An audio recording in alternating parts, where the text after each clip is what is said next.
that baseball is very predictable. And yes, the Dodgers keep winning their division. And because of payroll, we kind of know who's going to win. But the truth is the Mets and the Padres last year had huge payrolls and were disasters. The Milwaukee Brewers, I think, didn't they clinch yesterday their division again or this week? And Milwaukee Brewers aren't big payroll. There's more surprises in baseball than you'd be led to believe. Yes, the A's can't keep up with the Yankees or Dodgers financially. We know that. But there's more surprises in baseball than you think. And in the NBA, we tend to think, well, whoever has the stars, but did we all think before last year started that Minnesota would knock Denver out of the playoffs and be a nightmare matchup? Not really. I think there's more surprises by the end of the season. Maybe the good teams win more middle of the season. By the end of the season, you get surprises. In the NFL and college football, we tend to think of football in America as, you do not know who is winning. Well, in college football, 5 of the last 7 national championships have been won by the SEC. And Texas looks like, and Georgia looks like 2 of the best 3 teams in the country. Alabama's up there, too. But the NFL, that's the one that gives us curveballs. Not really. There basically been a handful of surprises this year. So let's put those up for our television audience. Things that have surprised us. The Saints have blown out 2 teams. That was surprising. The Steelers, basically, they can't get offense right since Big Ben retired, are only undefeated team in their division. I think that's surprising, though the schedule hasn't been tough. Minnesota and Sam Darnold, not that they won, but the manner in which, they clobbered San Francisco. So 3 2-0 teams, Saints, Steelers, Vikings, have been better than we think. And then I think there's 3 0-2 teams, Bengals, Rams, and Ravens. We thought they could be 2-0, but let's be honest. The Rams have fallen apart physically. Offensively, they're missing virtually everybody. This weekend, they finally have tackles. And the Ravens, they lost by a toe to Kansas City, or they'd be 1-1. And just to double down on this, if just 3 things happen this weekend, most of the surprises go away. Number 1, the Chargers, who stayed out east, just beat Carolina. If they beat Pittsburgh, then we're going to be like, yeah, the Chargers, we thought they would be good. They are good. In Pittsburgh, yeah, actually, you have to score touchdowns in this league to win. Who knew? So if the Chargers beat the Pittsburgh Steelers, and it's close, and again, if Herbert doesn't play, they won't. If Herbert does play, they probably will. Then all of a sudden, the Steelers' amazing start comes reality check. You have to score. Number 2, Baltimore beats Dallas. I like him in that game. Bettors are going both ways. But if Baltimore beats Dallas, all's right in the world. Baltimore's better than Dallas. Lamar's better than Dak, and they're fine. And the third thing, and again, don't know if it happens, the Eagles cool off the Saints and beat the Saints. Now, A.J. Brown won't play. They're not very good without A.J. Brown. But it is amazing. And it's one of those things, like there's a saying with kids, the days are long, but the years fly by if you have kids. And if you don't have kids, there's nothing truer about kids than a lot of those days with 4-year-olds, they last a long time. But you look up and they're 13 years old. And in the NFL, any week can surprise you. I mean, you look up Sunday and you're like, Patriots beat Bengals. But over the course of time, if you have an elite top 10 quarterback and a B-plus up coach, and there's a lot of B-plus and above coaches, you're going to win your division or be a wild card team almost across the board. I mean, Josh Allen, C.J. Stroud, Patrick Mahomes already lead their division, and Justin Herbert's unbeaten. I mean, if you start looking at the AFC standings right now, Bills, Texans, Chiefs, Chargers, not a big surprise. They got great quarterbacks, more than capable coaches. Sean McDermott's more than capable. And if you go look over at the NFC, it's like, I mean, nobody is separated in the NFC East, so let's not make any opinion on that. But, I mean, the Saints and Buccaneers, Falcons look like the 3 best teams because they appear to have really good quarterbacks. I think the Saints will cool off eventually. Again, Seahawks basically got a rookie quarterback in Jacoby Brissett. I don't think Seattle's going 17-0.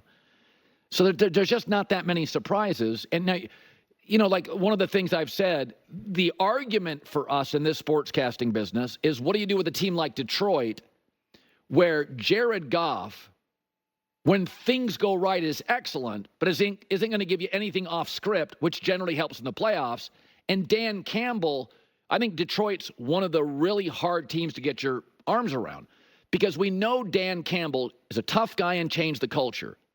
I don't trust him situationally at all. He's already had a whiff this year situationally. And the playoffs are all about situational football.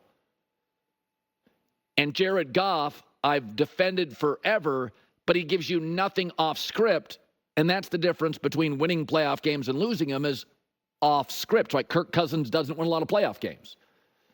You got to do stuff that the defense isn't expecting or can't defend.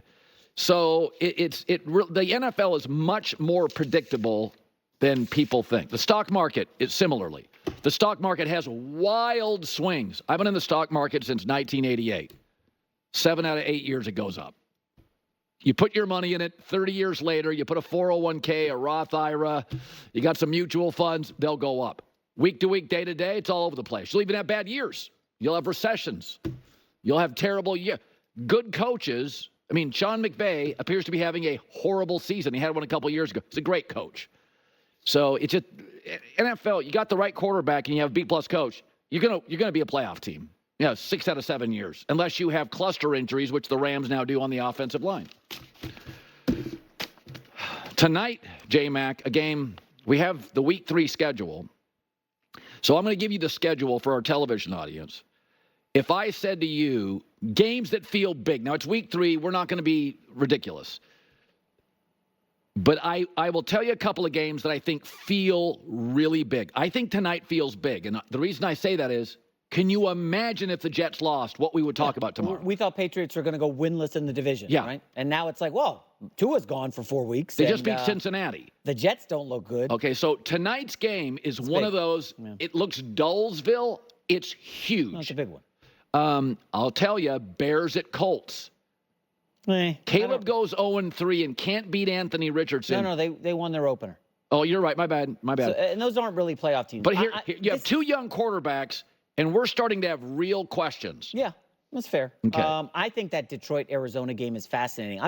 The more I read and look into the Arizona Cardinals, there's a whiff of them being the Detroit Lions from last year. Who, Arizona? Yeah. That offense, Colin, the way they steamrolled the Bills in the first half, the Bills made good adjustments, and the way they just boat raced the Rams. What if they do that to the Lions? I think you've got to take this team seriously. Well, it should be noted, because they're not a high-profile franchise, that most fans, even fantasy football fans, Kyler's not a first, second, or third pick usually in fantasy football. He's putting up good numbers this year. But if you look now at Harrison, Connor, McBride. Kyler, McBride, they have elite players, quarterback, receiver, tight end, running back, like elite players. And, 30 years ago, a lot of teams felt like it was all about defense, run game. If you're elite, quarterback, weapons, you win a lot of games in this league now. Yeah. You win a lot of games. So Arizona, Detroit, I think I like Arizona. I don't think what they did to the Rams is luck, good fortune. I think they steamrolled them. Eagles, Saints, hot seat game for Nick Sirianni. I know you don't like to talk hot seat Week 3, but that's the reality. No, our lead Monday, Saints beat the Eagles. That's probably our lead Monday. They want to run him out of town in Philly. The offense has been really stuck in the mud. Mahomes coming off a career low 151 passing yards in last week's lucky win over the Bengals. Travis Kelce talked on the New Heights podcast about not looking like himself, catching one pass, and said the offense has to step up. We got to play better as an offense. I think the defense is playing their asses off. I put that on me. I think it starts with the leaders. I think it's, making sure you're going with the right mentality. I didn't play my best. It spreads if you don't fix it. So I got to get that thing fixed. There's a lot of things that have to go right for anybody to get the ball. For whatever reason, these past 2 games, it hasn't gone that way for me. And that's football, man. I'm not about to sit here and get frustrated about it. I used to get really, really pissed off. Yeah, but then he got rich. And he got Taylor Swift as a girlfriend. Yeah. He has 39 receiving yards this season, Travis Kelce. Yeah. Well, let me defend him here. Oh, please do. So last year, the Chiefs had the worst receiving core in the league, arguably. And I think they've made it a priority to get this receiving core. They know that Travis Kelce will be fine. He is not something they're worried about. He made a big play in that Cincinnati game, one big play. They're not worried about that. They got to get Watson